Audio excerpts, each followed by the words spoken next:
Buenas tardes, en nombre de la dirección de Centro 2, Patricia Hamra y Alicia Pérego, les damos la bienvenida al segundo encuentro de este taller clínico llamado Psicoanálisis e Inteligencia Artificial, Conjeturas, dictado por el licenciado Gustavo Antesao. Gustavo, te agradecemos un montón por brindar este taller y tenés la palabra cuando quieras. Podés comenzar. Bueno, muchísimas gracias, Laura. Muchas gracias a las personas que están presentes por estar aquí hoy. Bueno, y como decía Laura, hoy es la segunda parte de este taller, Psicoanálisis e Inteligencia Artificial, Conjeturas. Voy a retomar algo de la reunión anterior para hacerlo de puente con la de hoy, que es lo siguiente. Al finalizar la reunión anterior, habíamos hablado de un concepto que desde la tecnología se llama la datificación, ¿sí? La datificación se trata en la conversión de la vida social, entiéndase lazos sociales, interacciones con otros cuerpos, en datos cuantificables, medibles, calculables. Eh, de esta manera, los algoritmos aparecen como un otro, un gran otro que sabe, que da respuestas anticipadas a la pregunta que alguien podría formularse, y su función no es interpretar, sino calcular y predecir. Entonces, tomo esto como puente para situar lo siguiente. Eh, para el sujeto hablante, para los parletres, el significante no es información, no son datos, sino que se trata de letras que se inscriben y al hacerlo operan sobre el organismo transformándolo en un cuerpo. Esto es lo que ocurre cuando un bebé nace. Es decir, llega a un mundo simbólico, un mundo de lenguaje, y a partir de esos otros fundamentales que lo sostienen, ese organismo, ese infans, como lo llama Lacan, o como yo a veces le digo, el cachito de carne con ojos, el bebé, eh, a través del significante, entonces, el organismo se transforma en un cuerpo. Pero hay otra cuestión además, que es la siguiente, que al inscribirse, la letra se modifica a sí misma.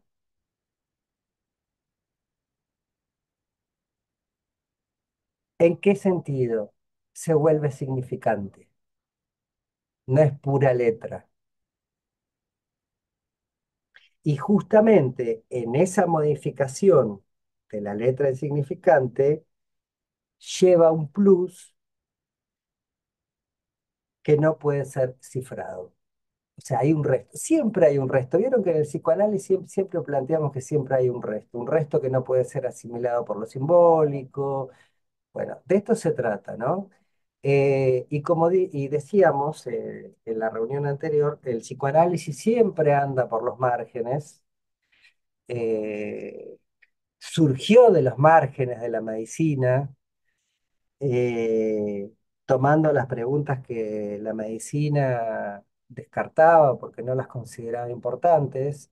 Ustedes piensen que hace poco, creo que fue la semana pasada o en este mes de noviembre, en Francia aprobaron una ley que autoriza a las obras sociales, prepagas o al servicio de salud, eh, que no cubren, que pueden no cubrir los tratamientos psicoanalíticos. Estamos hablando Francia. ¿Por qué? Porque no tienen validez científica. Entonces, bueno, obviamente hubo una respuesta de las distintas instituciones psicoanalíticas, no solo de Francia, sino también de distintas partes del mundo. Pero fíjense que toda esta cuestión apunta a esto, ¿no? ¿Qué quiere decir que sea verificable, ¿no? Eh, Nos estamos olvidando de que el observador, siguiendo también la ciencia, no estamos hablando de cosas esotéricas, ni mucho menos. Según la ciencia también, a partir de la relatividad, el observador modifica el campo de lo que está observando.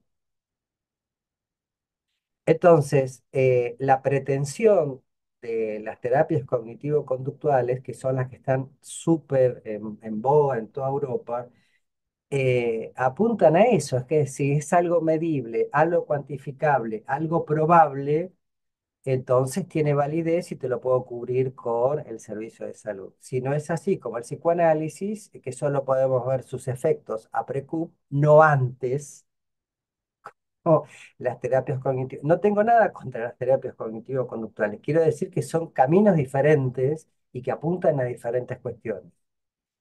Por eso insisto, nosotros siempre andamos en los márgenes. Nosotros digo como analistas, el psicoanálisis anda por los márgenes. Mientras siga así, va a tener el efecto que le trataron de imprimir tanto Freud como Lacan, que es el efecto subversivo del psicoanálisis. Justamente cuestionar a lo que en algún momento de época se presenta como dominante, como discurso dominante. Bueno, dicho esto,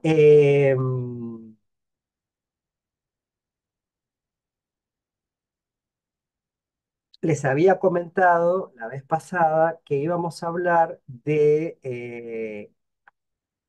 una nueva oleada, o sea, una nueva vuelta de tuerca sobre las IAs, sobre las inteligencias artificiales, ¿no? Que hasta el momento eran deductivas, predictivas y demás, que nos dan respuestas anticipadas, etcétera, etcétera. Pero los modelos actuales que se están desarrollando tienen que ver con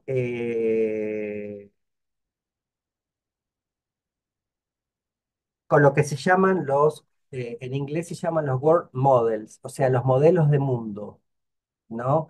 En donde ya se incluye eh, la intuición física y lo que nosotros conocemos como la tercera dimensión, es decir, la espacialidad, porque hasta ahora las inteligencias artificiales eh, se habían desarrollado a través de máquinas que procesan el lenguaje y las imágenes, eh, pero la comprensión del mundo actual, si lo podemos llamar de alguna manera, la comprensión del mundo actual de las inteligencias artificiales que escuchábamos como el chat GPT o similares, eh, son abstractas o están basadas en textos. Cuando digo textos me refiero a los 500 millones de algoritmos que puede tener una IA para respondernos una pregunta que le hagamos. Al introducir esta cuestión de la espacialidad, de la intuición física y de lo que llama la inteligencia espacial, es enseñar a las máquinas a ver y a construir un mundo tridimensional para que nosotros podamos interactuar con ellas desde ese lugar. ¿De qué se trata esto? Eh, Se trata de que los modelos de mundo generen una representación del entorno, una representación mental del espacio para predecir resultados y planificar acciones de acuerdo a ese entorno.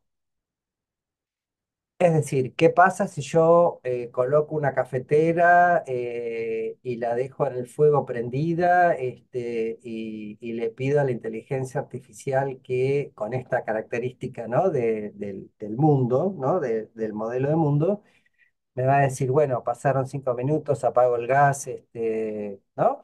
Puede intervenir sobre eso, cosa que hasta ahora no podían hacer. O sea, nos podían responder preguntas, pero no intervenir sobre eso. A lo sumo le podíamos decir, che, prende la luz, apaga la luz, prende la radio, pone música. No más que esto.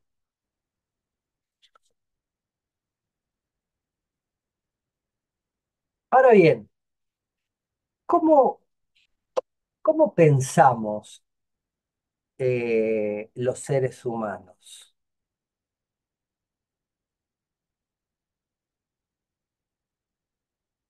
¿Cómo pensamos los parletres?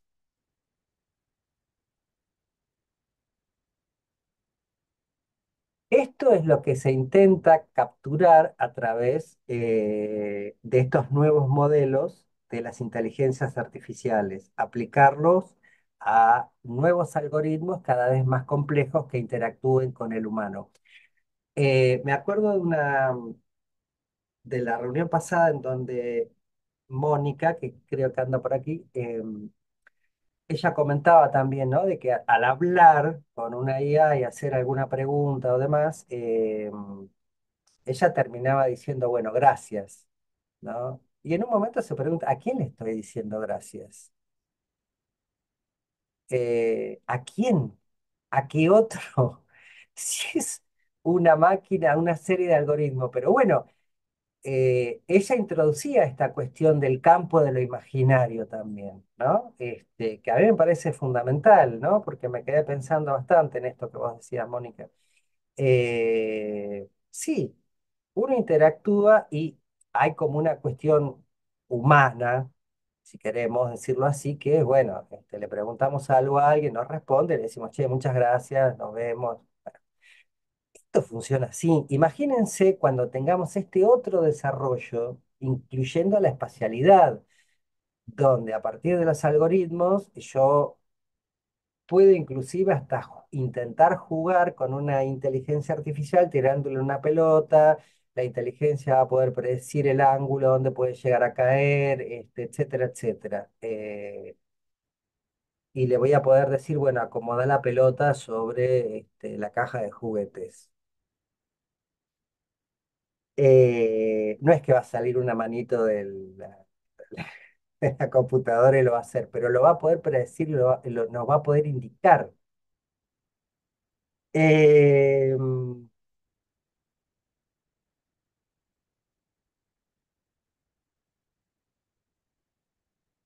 entonces, desde el psicoanálisis pensamos en cómo el infans constituye un cuerpo a partir del otro con mayúscula y se unifica a partir del famoso y llamado estadio del espejo. Estadio del espejo que, como sabemos, tienen el esquema que propone Lacan, que toda esa experiencia es validada por un otro, por la mirada de un otro. ¿Se acuerdan de ese ojito que está a la izquierda del esquema? Bueno, el niño se da vuelta en un momento para validar esa mirada del otro. De hecho, vieron que a veces los nenes se golpean y qué sé yo, y miran a los papás o a las personas mayores que están ahí para ver si tienen que llorar o no. ¿No? Y si les dicen, ay, pobrecito, no sé qué, se ponen a llorar o por ahí se callan la boca, está todo bien, y por ahí se calma. O sea, esa es la importancia de ese otro humano en el desarrollo de la infancia. Eh,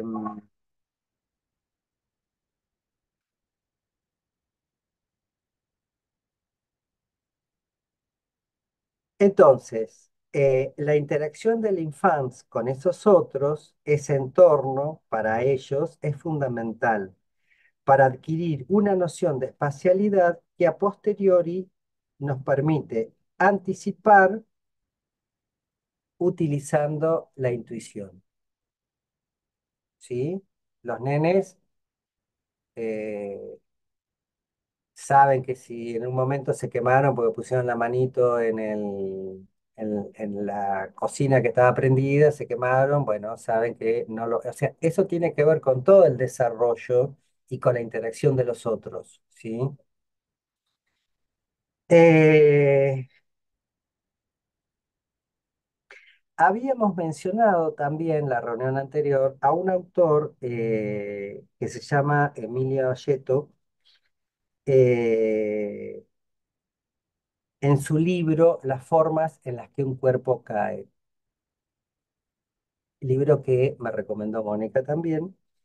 Eh, Emilio Valleto es psicoanalista y psiquiatra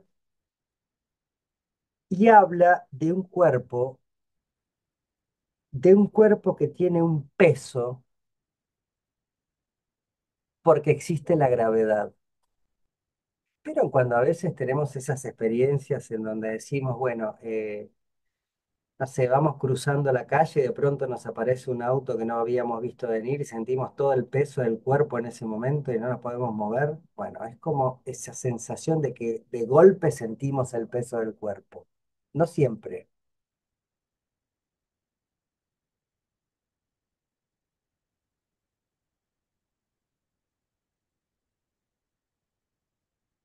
El tema es que este cuerpo, que es un otro con mayúsculas, cuando descubrimos en él los vestigios de todas esas batallas del amor.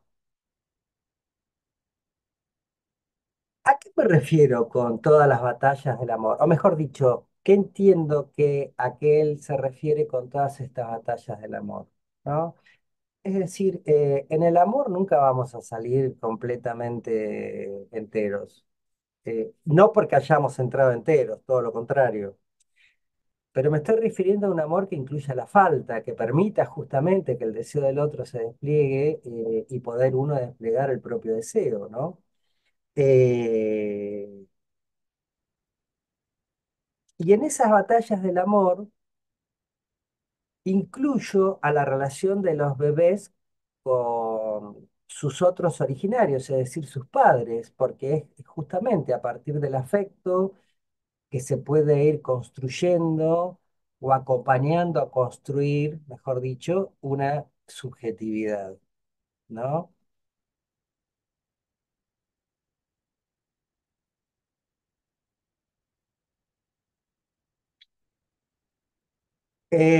Bayeto recurre a Lacan en su versión del sujeto y la dialéctica del deseo, que está en los escritos dos, a donde señala que un cuerpo no tiene salvación alguna, dice Lacan. Cito, ¿eh? Un cuerpo no tiene salvación alguna. Está condenado a gozar y su universo se crea en torno a esta banalidad. Nada más ni nada menos. Me detengo en este de su universo se crea en torno a esta banalidad, eh, porque desde la tecnología parecería haber un solo mundo, literalmente un universo, un solo verso.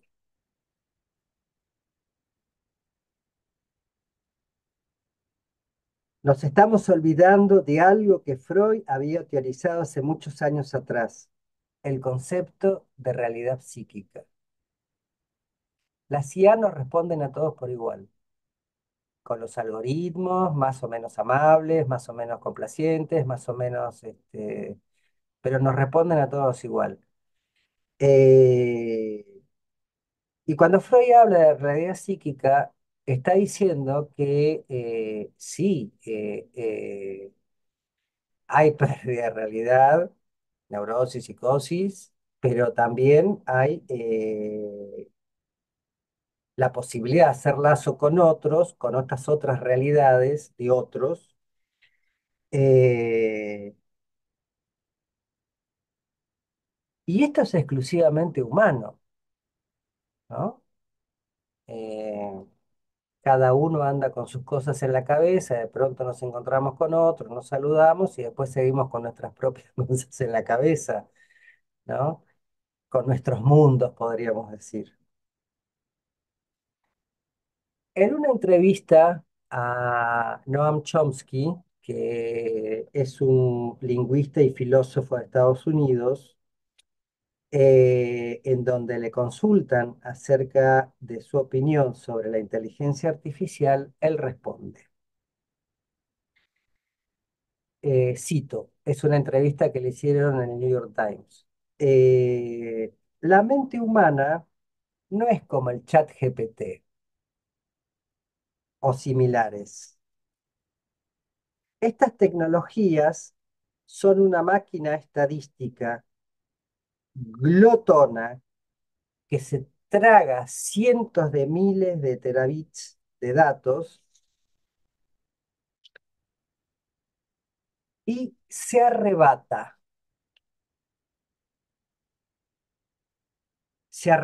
en la respuesta más plausible.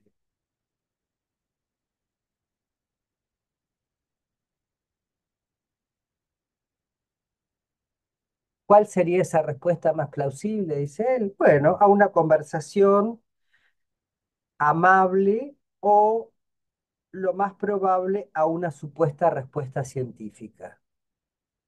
A una supuesta respuesta científica. Al revés, dice Chomsky, la mente humana es un sistema sorprendentemente eficiente y elegante, con una cantidad limitada de información.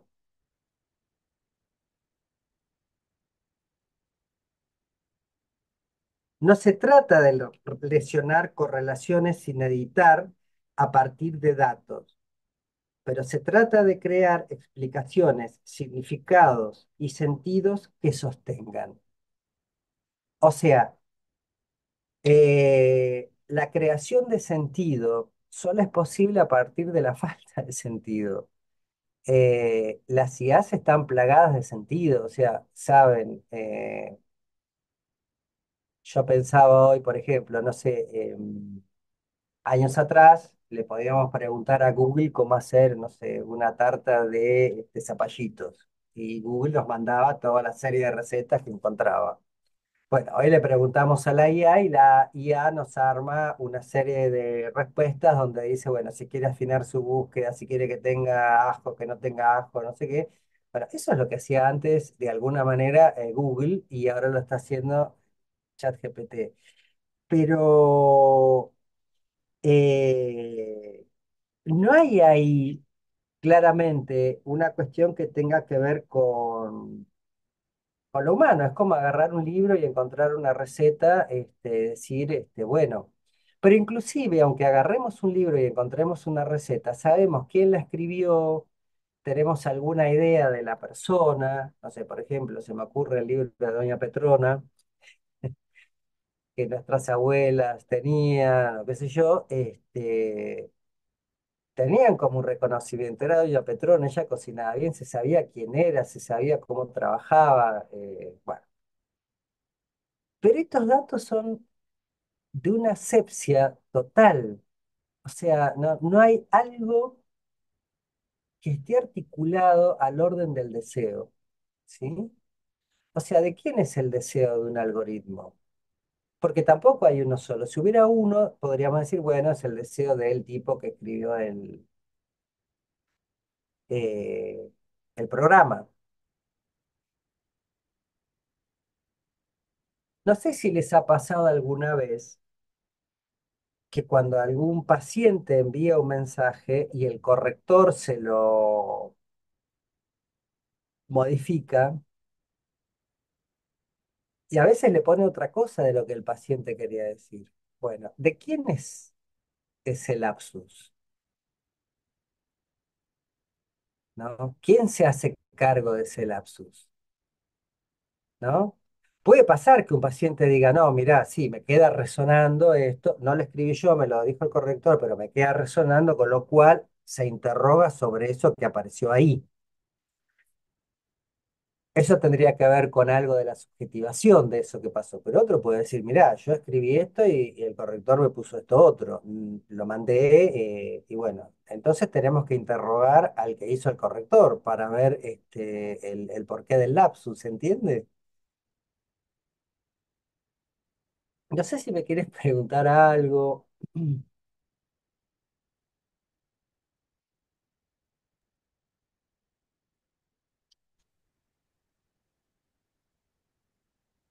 Yo pensaba cuando te escuchaba, Gustavo, pensaba, no pavada, eh, en Freud con Einstein, ¿no? Cuando hay esa intercambio epistolar de por qué la guerra. Ah, Entonces yo pensaba, ¿por qué el ser humano, digo, porque es algo que me resulta, que no sé, como, ¿por qué el ser humano está creando algo para sustituirse a sí mismo? Porque las IA van a sustituir todos los trabajos, están diciendo eso, ¿no? O muchos de los trabajos. Como, no sé cómo sería, como, por eso lo linkeaba con lo de la guerra, porque es como atentar contra nosotros mismos.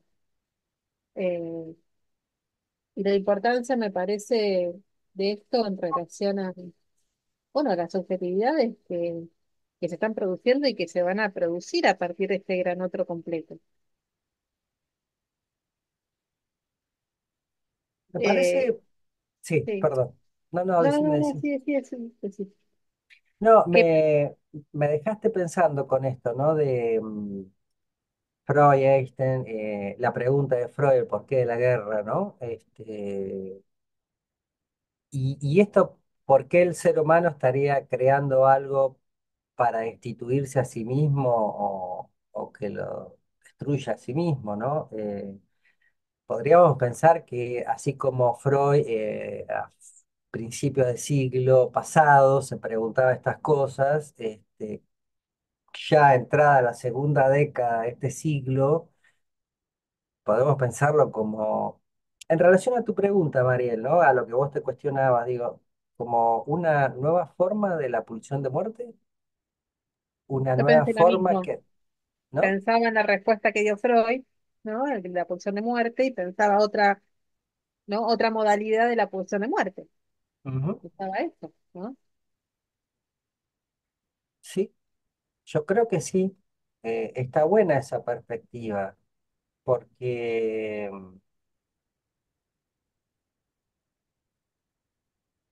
pensaba en los sujetos, o en mejor dicho, en las subjetividades actuales, ¿no? A partir del discurso capitalista, y las nuevas formas que ese discurso va adquiriendo, ¿no? Como la vez pasada habíamos mencionado quizás la posibilidad de hablar de un sujeto algorítmico, un otro algorítmico, ¿no? Eh, es decir, un otro sin resto, un sujeto sin resto. Si nosotros pensamos en las propuestas, digamos, de las formas actuales, de las condiciones del discurso capitalista, está la idea de que el sujeto es un emprendedor que se tiene que autoconstituir, eh, que tiene que... Está todo el tema del auto, ¿no? Autoconstituir, autoprogresar, hacerse cargo,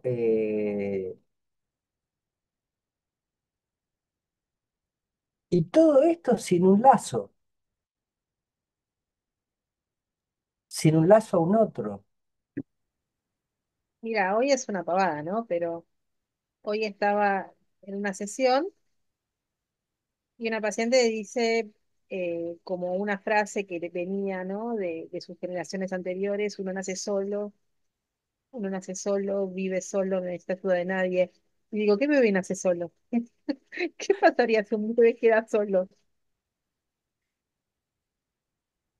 ¿no? Porque está siguiendo esto de que decís vos, pero que nos autosustentamos. Sí, esa idea de uno nace solo, uno podría decir, bueno, ¿qué? Uno salió un repollo, qué sé yo. Estamos negando lo que Freud planteaba de esa pérdida que tenemos los seres sexuados por justamente ser seres sexuados en donde, bueno, tenemos que renunciar a la inmortalidad para poder seguir perpetuando la especie de alguna manera. Esa es la condición que plantea Freud, de alguna forma, ¿no? Es decir, cuando aparece la reproducción sexual, aparece también la idea de la muerte. Ahora se están hablando de todas estas cosas maravillosas que se encuentran en el fondo del mar y que son increíbles y que nos pueden enseñar muchas cosas y demás de seres que se reproducen a sí mismos, que se pueden reproducir a partir de una parte. Vos cortás a un bichito en distintas partes, cada uno se hace otros bichitos. Hay una medusa que le llaman, creo que Matusalén, porque es una medusa que no sé, se va regenerando, regenerando y regenerando. Entonces siempre aparecen como estas ideas de la inmortalidad, ¿no? Y a mí me parece que hay, volviendo a lo que vos planteabas de Freud, me viene una frase de Freud, que él dice, los seres humanos somos portadores mortales, tal vez, de un plasma inmortal. ¿Cómo entender esto? El plasma inmortal es el lenguaje. Mientras existan seres humanos, el plasma inmortal es el lenguaje, no el ser humano en sí. Es lo que podemos pasar y lo que le pasamos a nuestros hijos, a las generaciones posteriores, lo que podemos transmitir, lo que a su vez nos transmitieron a nosotros. Por eso somos deudores, ¿sí? Somos deudores de un deseo que nos antecede y a su vez otros van a ser deudores de un deseo que tenga que ver con nosotros. Claro, el lenguaje como muerte de lo biológico. Claro.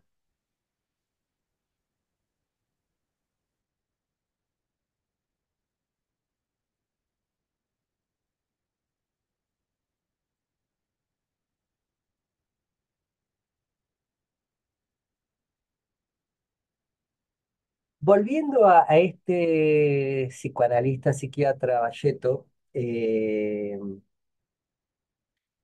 él hace una articulación interesante respecto del cuerpo, pero no al modo de los neurólogos que hablan de un cerebro, qué sé yo, esquizofrénico, de un cerebro maternal, de un cerebro no sé qué, hay como distintos cerebros pareciera, ¿no? Eh, Él habla de diferentes cuerpos, o mejor dicho, de qué forma los cuerpos responden a determinadas cuestiones que básicamente tienen que ver con una defensa respecto del deseo. Y él dice, cito, el estatuto precario del cuerpo que el sujeto humano tiene. Si el histérico lo sabe, la obsesión lo piensa, el fóbico lo advierte, el paranoico lo codifica y el esquizofrénico lo literaliza. Me parece sumamente importante esta cuestión, ¿no? Porque es las formas que muchas veces hablamos de cómo cada uno puede habitar un cuerpo, porque un cuerpo hay que poder habitarlo, ¿no? No es somos un cuerpo, tenemos un cuerpo, ¿sí? Y ese cuerpo lo habitamos como podemos, a veces con mayor ventura o menos, pero ese cuerpo lo habitamos. Es un cuerpo que padece, es un cuerpo que cuando no se puede procesar a otro nivel determinadas cuestiones, es un cuerpo que a veces decimos nos habla a través de sus manifestaciones, que hay que poder escuchar, hay que poder simbolizar, hay que poder poner en palabras.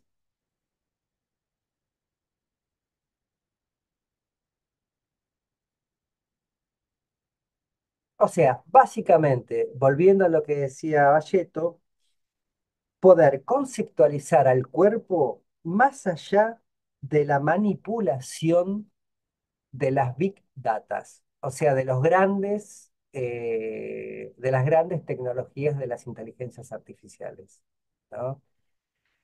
Eh, el otro día un paciente me decía que se sentía mal, no sabía por qué. eh, por suerte no le preguntó a ninguna IA, sino que vino a la sesión y dijo, yo no sé por qué me siento mal. No me está yendo mal. Estoy bien con mi mujer, estoy bien con mis hijas. En el trabajo, bueno, con esto de la libre importación ha caído un poco el trabajo. Él tiene un negocio que vende mercadería, le vende a otros negocios, o sea, es un mayorista. Eh, y hablaba como que él en un momento empieza a hablar de que, bueno, había tenido un viaje hace poco a China, donde fue a comprar mercadería y ver qué cosas importar, qué cosas no, etcétera, etcétera.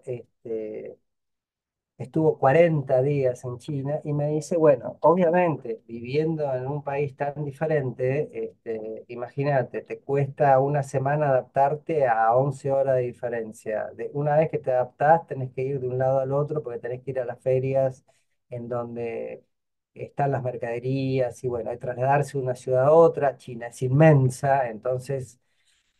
eh, y me dice, engordé casi 10 kilos. Ah, le digo, ¿te sentís pesado entonces? Eh, sí, me dice, yo siempre tuve una cuestión con el tema del peso. Es un tipo relativamente de estructura, quiero decir, no es obeso ni mucho menos, ¿no? De hecho, fue profesor de educación física, estudió medicina, pero bueno, en este momento no está haciendo nada de eso. Y nos quedamos hablando de esta cuestión, ¿no? De que yo le dije, bueno, quizás tenemos que tomar a la letra esto del peso, ¿no? ¿Qué es lo que está pesando tanto? ¿No? Porque indudablemente va más allá de los 10 kilos de más, 10 kilos de menos que tenga. Hay algo que está pesando ahí. ¿Qué carajo pesa? ¿No? Eh, y él me dijo que después de la sesión, cuando íbamos concluyendo, me dijo, mira, no sé qué pasó, pero me siento bastante más aliviado. Seguramente voy a tener que hablar un montón de esto, porque toda mi vida tuve problemas con el peso. Entonces le digo, bueno, toda tu vida tuviste problemas en cómo tramitas aquello que te pesa. Tiene toda una historia larguísima, no la voy a contar ahora, pero se entiende. Entonces, si hubiera preguntado a una IA, seguramente la IA le hubiera contestado, bueno, mire, consulte a un nutricionista. ¿Vieron que les ponen abajo ahora las IA un cartelito que dice algo así como la información difundida puede contener errores o algo por el estilo? Hay una frase así, entonces trate de verificar esto. Eh, pero por ahí la IA le mandaba a hacer una dieta, bueno, no coma carbohidratos, haga ejercicios, haga cardio, está bien, pero y la pregunta, ¿qué es lo que hablábamos al principio? ¿No? La pregunta, porque por eso son anticipativas y predictivas, porque no hay lugar para la pregunta, o sea, el sujeto hace la pregunta a la IA y la IA te responde, pero no para que vos ahondes en esa pregunta, sino para clausurarla.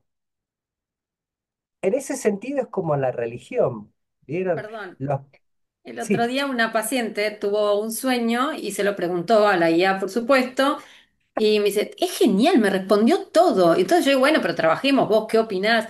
Es que lo que dijo ya está, dijo todo lo que, mirá, pero hizo esto y esto, y me dijo esto y asoció con, o sea, listo, y ya estaba, era, o sea, insistimos, ¿no? Pero era difícil porque como ya tenía todas las respuestas, no, no se podía entrar más allá, porque estaba fascinada con que la IA dijo, claro, mira, esto que me dijo, claro, y nada, le caía justo y se terminó ahí, y ya no había pregunta, es lo que vos decís.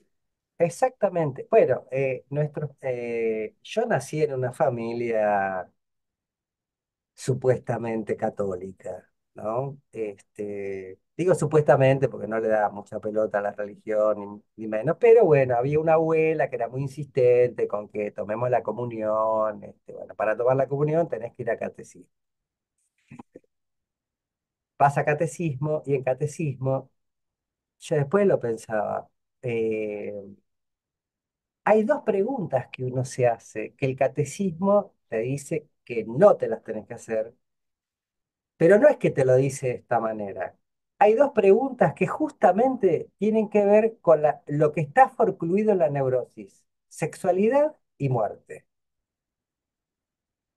¿Por qué? Yo me acuerdo que le preguntaba a la catequista en su momento, le digo, ¿qué es fornicar? Yo no tenía ni idea, tenía 7 años, 8 años, justamente la edad donde los chicos y las chicas se empiezan a preguntar estas cosas. Y la catequista me dice, no, bueno, eso lo tenés que hablar con tus padres. Yo le pregunto a mis viejos, me dice, bueno, mira, es una cuestión de catecismo, nosotros no te hablamos de esto, preguntarle a la profesora. Bueno, y ahí andaba con esto hasta que, bueno. Y sobre la muerte está la idea en la religión, por lo menos en la católica, y creo que las religiones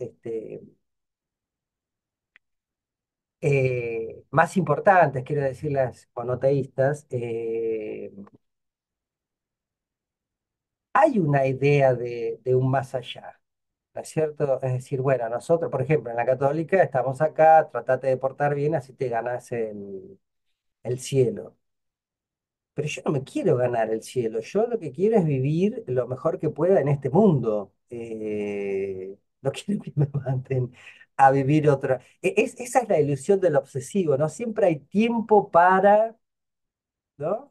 Va a ser en la otra vida. No, yo no sé si hay otra vida, no tengo la más remota idea. Pero esa promesa es casi como lo que vos decías, Andrea, de tu paciente, ¿no? De que clausura toda posibilidad de pregunta. Ahí no se puede preguntar más. Eh, Ahí ya no hay más posibilidad de pregunta. Pero como tu paciente sigue en análisis o continúa en las entrevistas con vos, probablemente algo se pueda abrir ahí.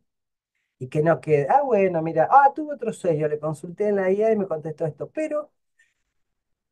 pero ¿estás de acuerdo? ¿No? Digo, como que se puede abrir un poco, porque sigue viniendo, si no se quedaría con la IA solamente, cosa que podría pasar. Bueno, le pregunto a la IA y, bueno, te quiero ver cuando te agarre la angustia y empieces con la angustia, a ver qué te responde la IA. Igual, Gustavo, no sé si no van a aprender a preguntar. ¿Cómo, cómo? Es muy probable, no ahora, que les programen para que pregunten, ¿no? La IA, Eh, decís vos. claro, este, pero hay algo que sí no tienen y es un cuerpo. Exacto, que es la Eh, tesis de este porque taller. esto no hablan de la inteligencia. Y bueno, le pueden enseñar a preguntar lo que hoy contestan y hacerlas más sofisticadas. Pero pensaba también algo que se da paradójicamente con este paradigma, que tiene que ver con algo que se puso como de moda por lo menos en todas las ciudades del mundo, en relación al cuerpo, ¿no? Por un lado, hay todo un planteamiento de desconexión del cuerpo con la mente y la supermente de la IA, y por otro lado, hay todo un paradigma de el comer sano, el relacionarte con tu cuerpo, el deporte. No, porque uno podría pensar, bueno, por un lado hay algo de la eficiencia, pero Ujú. también hay algo de conectarse de nuevo con el cuerpo. No es solo una cosa alienante de la eficiencia, ¿no? Y que convive con esto que tiene que ver con un sin cuerpo. Claro, pero fíjate cómo lo decías, ¿no es cierto, Mariel? Come sano, hace deportes, conectate con tu cuerpo. Es toda una cuestión de asepsia. Mm, ¿Qué pasa con lo otro, con lo que no es aséptico, con con lo el que se, resto. con el resto? Esto que decíamos antes, ¿no? El encuentro de dos cuerpos donde, no sé, uno se puede encontrar con un cuerpo que tiene olores, cicatrices, marcas. Claro, Eh, porque ahí sí que la IA no van a poder inventar algo que haga algo con el resto. Por ahí le enseñan a preguntar, pero con el resto, Sí, perdón, sí, ¿se hola escucha? Mónica, Hola, ¿qué tal? ¿Se escucha?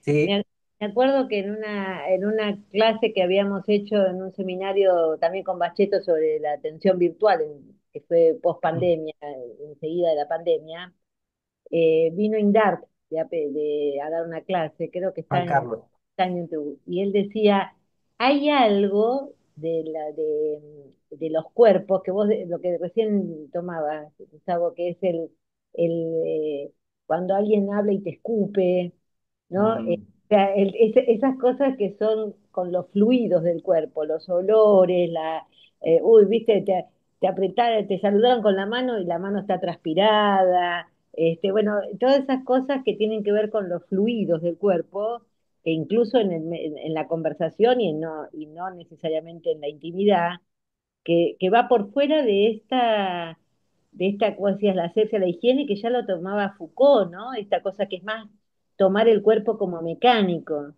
ujú, Pensaba, en el momento en que vamos a tener a robotina, o sea, que la inteligencia artificial se va a encarnar en cuerpos mecánicos, no es encarnar porque no va a tener carne, va a tener metales, no sé cómo va a ser ujú, las muñecas que van a ser como acompañantes de los viejitos, viste que se está pensando sí, en llenar de robots para robots de compañía que van a trabajar con inteligencia artificial y van sí, a estar en tres dimensiones.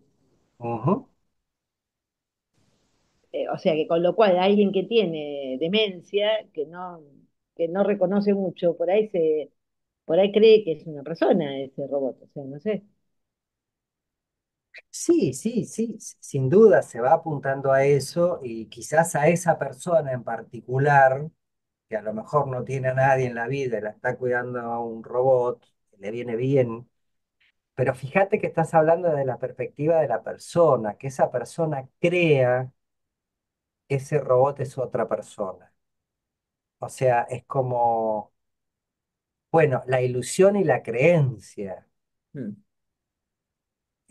De que hay alguien que me está acompañando, que lo puedo llamar robotina, la puedo llamar con el nombre de, si es una persona mayor y que tiene demencia o no sé qué, la puede llamar con el nombre de, o la recuerda a su marido, o a su padre, a su madre, a su hija, o a quien fuere. Pero es desde la perspectiva de esa persona, ¿es cierto? Sí, Eh, hay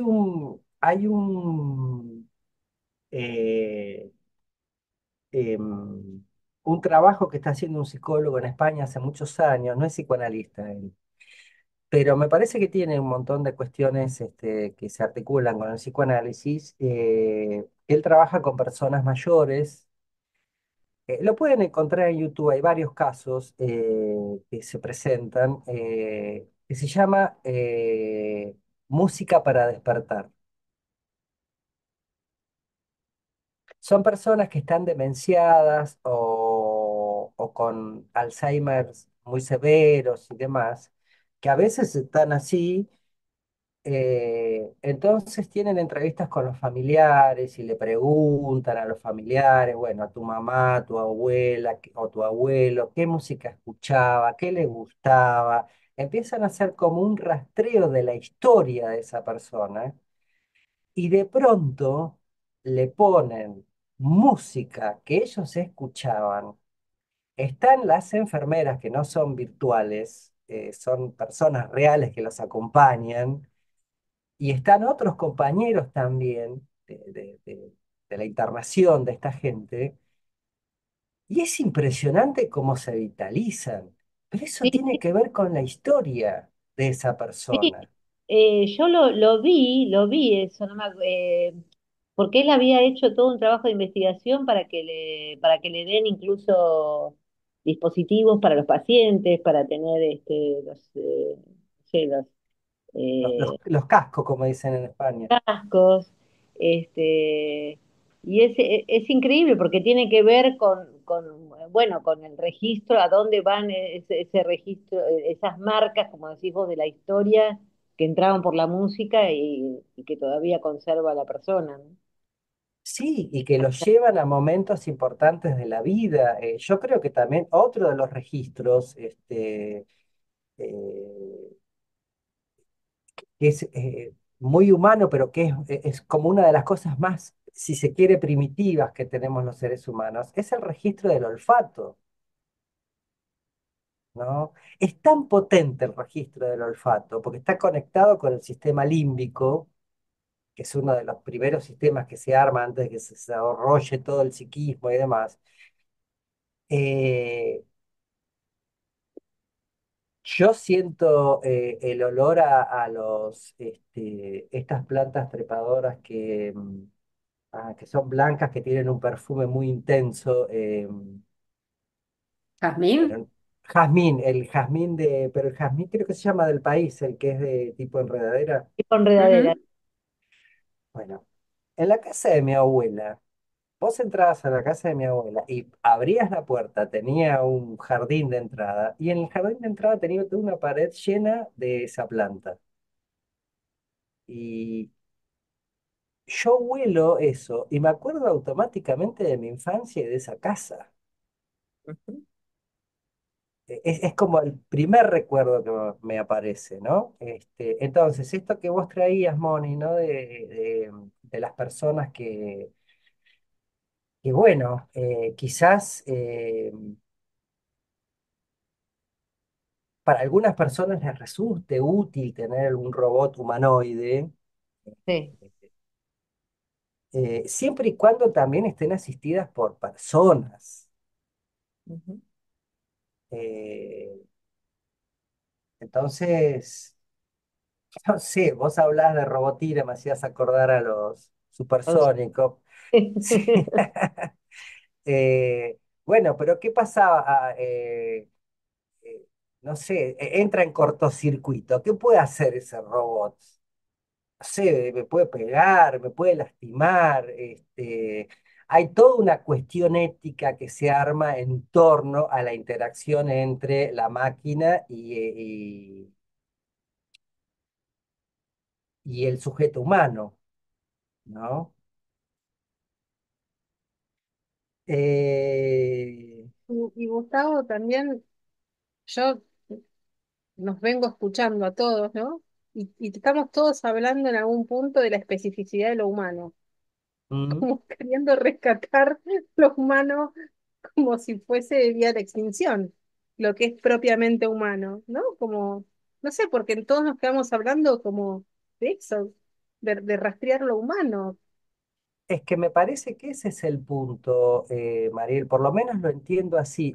No me voy a meter con esto ahora porque nos llevaría un montón de tiempo más, pero hay un filósofo que se llama Alain Badiou que tiene dos libros que forman su tesis central de su teoría filosófica. Él se define como lacaniano. Ahí podemos pensar, bueno, hay una tensión entre la filosofía, el psicoanálisis, porque la filosofía se va preguntando un poco por la ontología o la ontologización, y el psicoanálisis justamente va por el otro lado, por el lado del de ser, de la falta, de el resto. Eh, el primer libro de él se llama El ser y el acontecimiento, que es súper interesante. Es complejo porque, bueno, yo lo he leído, pero hay cosas de filosofía que son muy específicas que yo no las entiendo porque son sí, son preposiciones, perdón, preposiciones filosóficas que, bueno, no sé, hay que estudiar mucho para eso. Y la segunda parte de El ser y el acontecimiento se llama La lógica de los mundos. Y en la lógica de los mundos, justamente en esto de los World IA, las inteligencias en el mundo, las inteligencias artificiales en el mundo, hay algo que él ubica en cuatro planos. Esto sí se los voy a decir, porque eh,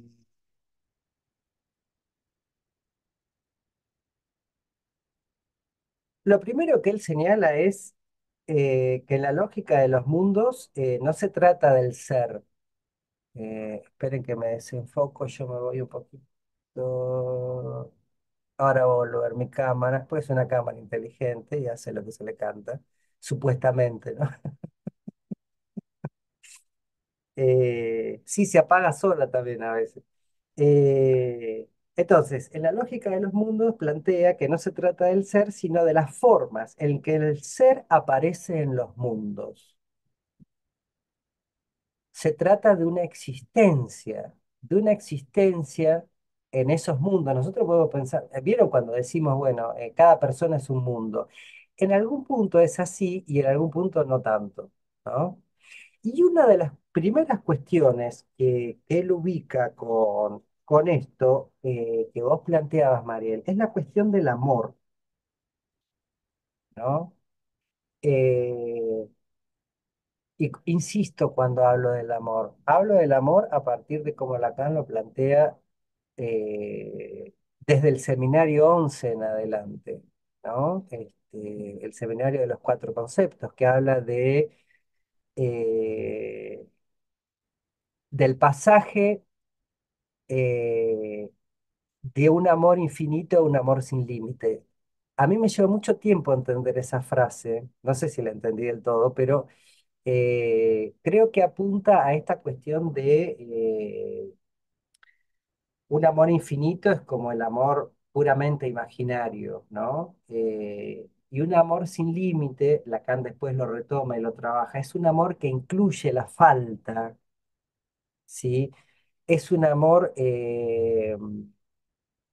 sin límite de la función paterna inclusive, o sea que uno puede ir más allá del padre, justamente, y en lo que Lacan plantea ahí, que es sumamente interesante, es cómo a partir de algo que es absolutamente irreductible en una relación entre dos personas, que es esa falta constitutiva de cada uno, eh, cómo a partir de eso el sujeto humano, el parletre, puede construir algo. No es a partir de la acumulación de datos, es a partir de lo que falta. Yo creo que por Sí, eso te estás preguntando esto vos, Mariel. Me parece genial la pregunta. y pensaba en lo que decía Ulloa, ¿no? En la resistencia a partir de la ternura, y que en realidad como que la resistencia tiene que ver, esta resistencia del psicoanálisis a partir de la falta, a partir del amor. Porque ahora, digo, si hay un otro que produce subjetividades, un otro que responde a todo, es como el imperio del goce, ¿no? Como la supresión del amor. Bueno, justamente ahí entras en un debate muy actual que lo habíamos mencionado la vez pasada, lo vuelvo a mencionar, no lo voy a desarrollar porque me parece que excede el campo de lo que estamos trabajando, pero lo retomo porque creo que es importante. A fines de los 90, principios de los 2000, desde el psicoanálisis nos estábamos preguntando sobre eh, otro que no existe, la caída de la función paterna y sus semblantes y la feminización del mundo.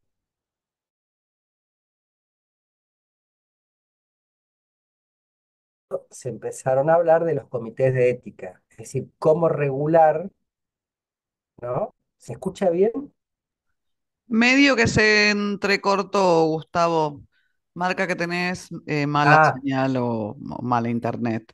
Por muy inteligente que sea tu cámara, te falló la internet. viste, me falla algo falla, ¿viste? Siempre. Mi Está internet no es enojada la IA con inteligente. vos, Gustavo. Sí, sí. ¿Se escucha un poco mejor ahora?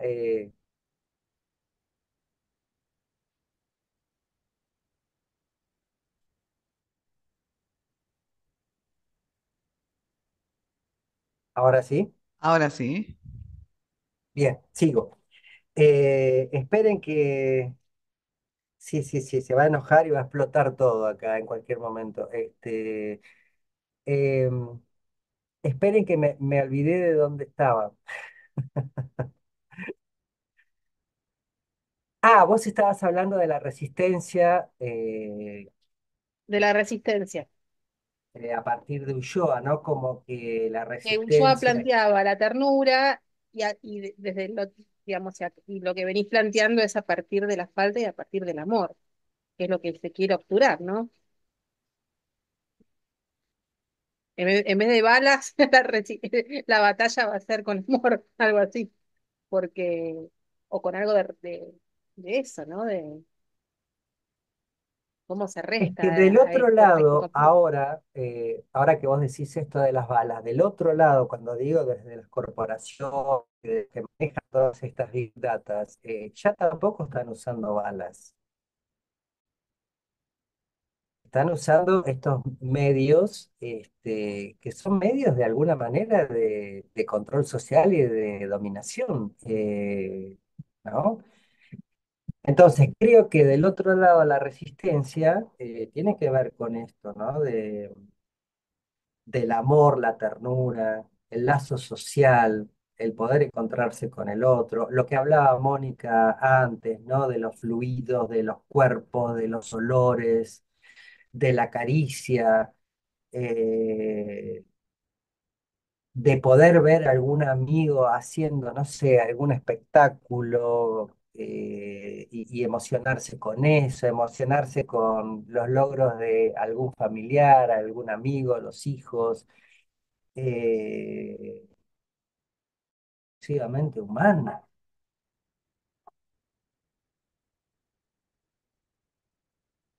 Como vos decías, Mariela, hace un rato, creo que puede llegar a ubicarse en el terreno de, bueno, sí, perfeccionemos la respuesta de la IA, sí, nos va a dar la respuesta, pero jamás nos va a poder acompañar en elaborar la pregunta.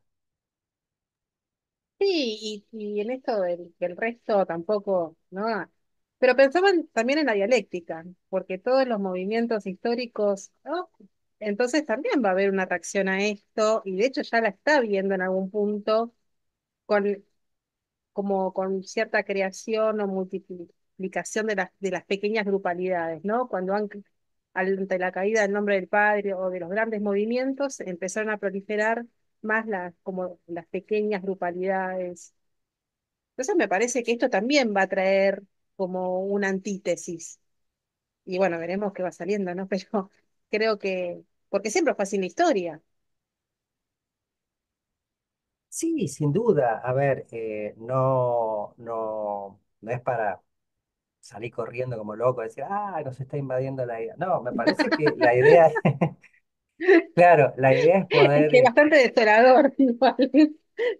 pero bueno, nosotros estamos en un campo que es un campo más que interesante. Por eso insisto en esto de los bordes o los márgenes en donde anda el psicoanálisis. Mientras ande por los márgenes, va a poder seguir subsistiendo.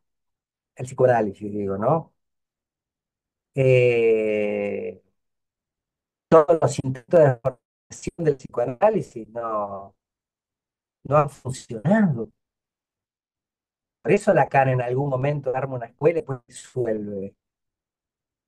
Por eso Lacan habla de que el analista se autoriza a sí mismo ante algunos otros. Y utiliza más o menos la misma fórmula para el ser sexuado. Dice, el ser sexuado se autoriza a sí mismo ante algunos otros.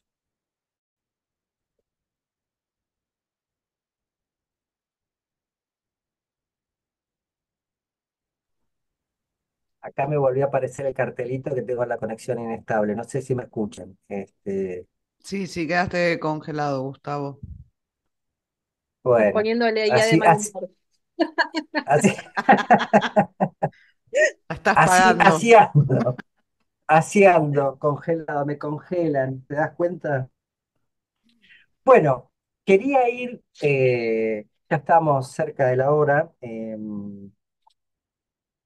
Espere que se me mezclan los papeles, como siempre, que hago quilombo con los papeles.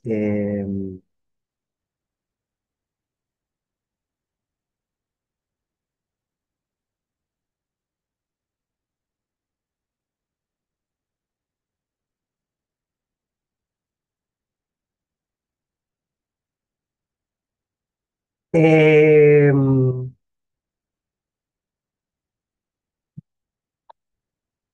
Estábamos con esto que decía Bacheto de el cuerpo, las diferentes estructuras, y que habíamos llegado al punto de poder conceptualizar al cuerpo más allá de la manipulación de las big datas.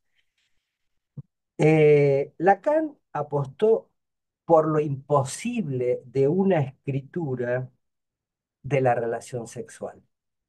O sea, no hay encastre, no hay relación sexual, no hay posibilidad de hacer de dos uno, ni la media naranja, ni todas esas cuestiones. Sí hay posibilidad del amor, insisto, lo que decíamos antes, ese amor que incluya la falta. Eh, y con esto que plantea Lacan, hay algo del ser hablante que excede a las inteligencias artificiales. Lacan habla del goce, ¿sí? El campo del goce, así lo define él. Que si bien fue definido al comienzo como causado por el significante,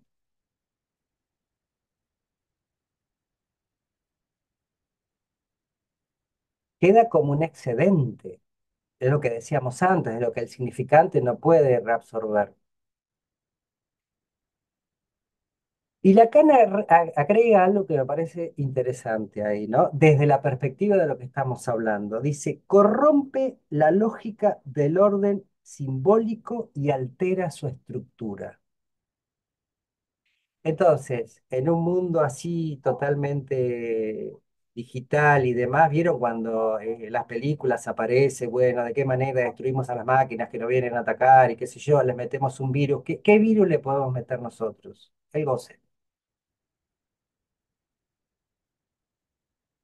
Si pudiéramos imaginarnos algún escenario así, el virus es el virus del goce, la sustancia gozante, aquella que corrompe el orden simbólico y altera completamente su estructura. Porque hay tres registros, ¿sí? Y tres registros que están anudados de diferentes maneras. Eh,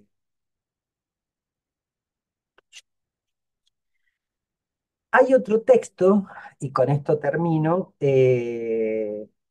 que seguramente ustedes conocen, que es de Gustavo de Sal, que se llama Inconsciente 3.0, se lo recomiendo,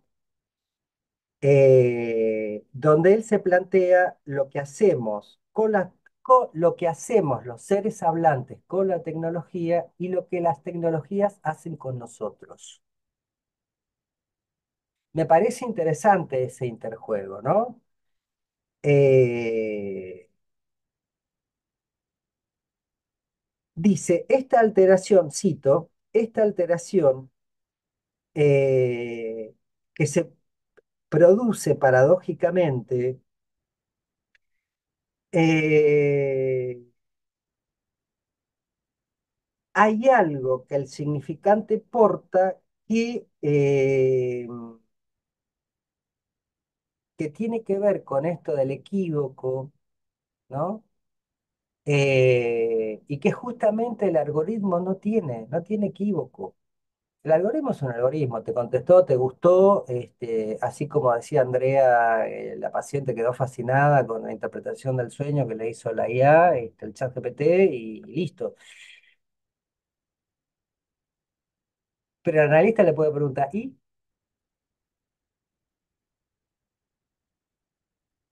Te vino bárbaro, perfecto. ¿Y? Sigue viniendo, bien. Sigue hablando, bien. O sea, hay otra cosa que se espera de otro lado, no de la IA, ¿no? Mientras siga viniendo, me parece que ahí está el juego, esta cuestión que estamos planteando. Eh, bueno, hasta aquí llego. No sé si quieren comentar algo, preguntar algo. La verdad que hay muchísimo material para trabajar. A mí las tecnologías les cuento que me gustan. Yo no estoy en contra de la tecnología. Bueno, antes era más bicharraco, de salía una cosa, me la compraba, salía un programa, lo usaba, etcétera, etcétera. Ahora que creo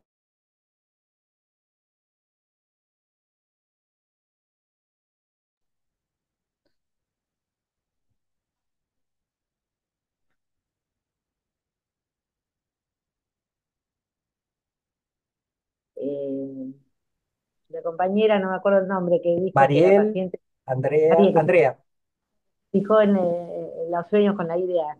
sí, Andrea. Bueno, así como hace un par de años, incluso ahora también, yo sentía que muchas veces la transferencia lateral o era, te decían, porque leí en tal libro de autoayuda, leí en tal libro de otra autoayuda, y ahora van, ya ni siquiera leen el libro de autoayuda, pero otro día me pasó con una paciente también, que le pregunté, ¿y vos dónde quisieras vivir? Porque ella vive en un país que no le gusta ese país donde vive, yo la atiendo online porque vive en otro país, pero ella quisiera, es argentina, pero quisiera vivir en otro país, tampoco en Argentina, y me dice, y me lo preguntaron, dice, y ahí como se deschavó, digamos, y me dice, no, me lo preguntó la idea, me dice.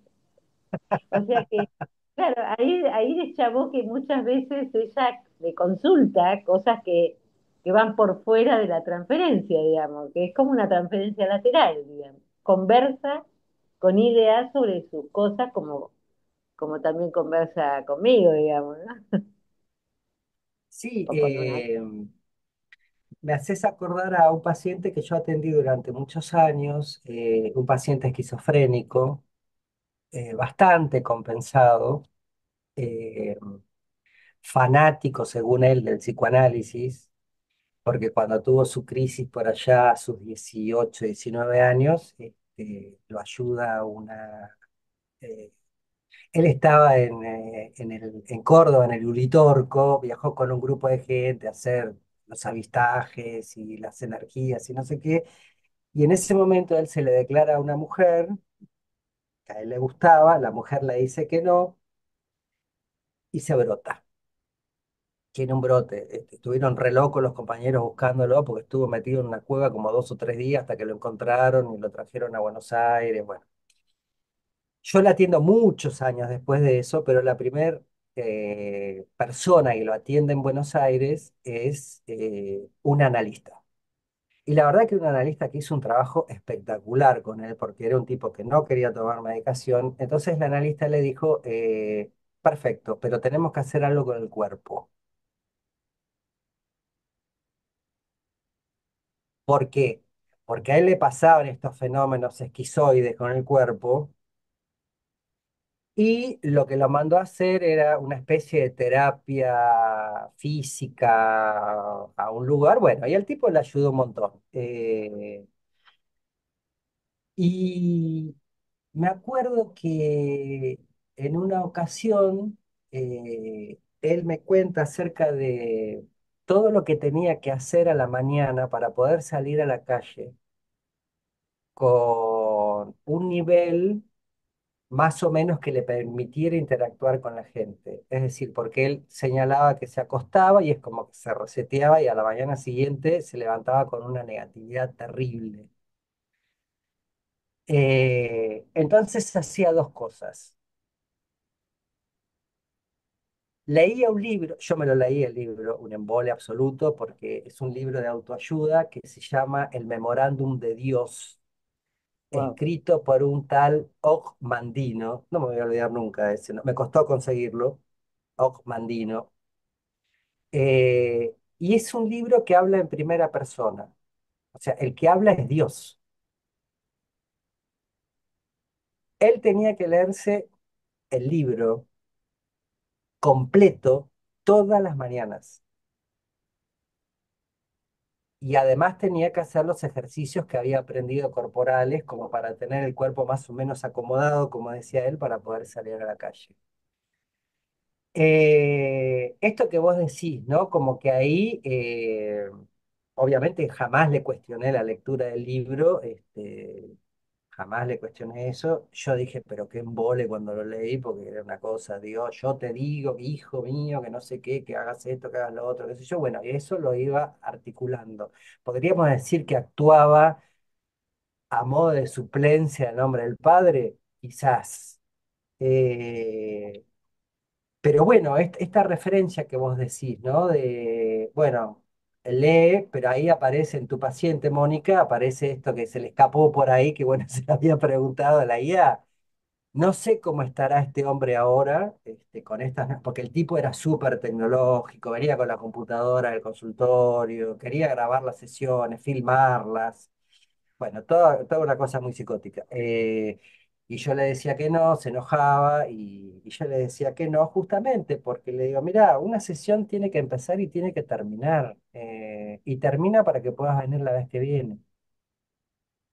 Porque la idea de él era grabar la sesión, filmarla y todo lo demás para seguir trabajando hasta la próxima sesión, con lo que había sucedido en la anterior. Y le digo, no, pero me dice, ¿por qué? Me dice, no, ¿por qué no me dejas? Se enojaba. Y le digo, mira, no es un capricho, le digo, porque una sesión empieza y termina para que puedas venir la próxima. O sea, introducir algo de un corte ahí, ¿no?